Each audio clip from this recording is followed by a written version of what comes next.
వేయి తరముల వరకు కరుణ చూపువాడాయన. నన్ను ప్రేమించి నా ఆజ్ఞలను గైకొని వారి విషయంలో వేయి తరముల వరకు కరుణించేవాడనై ఉన్నాను.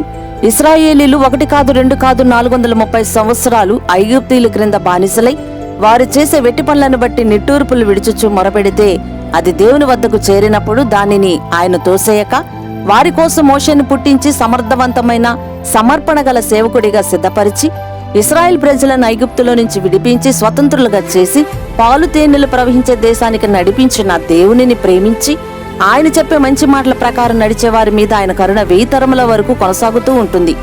ఆయన కరుణ ఓట తరతరాల వారు ఆ ఓటను ఎంత తోడుకుంటే ఆయన కరుణ అంత ఊరుతూనే ఉంటుంది. ప్రేమగా నీవు ఆయన కరుణను తోడితే నీ తదుపరి తరాల వారు కూడా ఆ కరుణను అనుభవిస్తారు. ప్రార్థన. కరుణానిధి, నీ కరుణ మా ఎడల 1000 తరముల వరకు కొనసాగునట్లుగా మాలో నీ ప్రేమను పుట్టించమని ప్రభువైన యేసుక్రీస్తు నామమున ఈ మనవిని వేడుతున్నాం తండ్రి. ఆమేన్.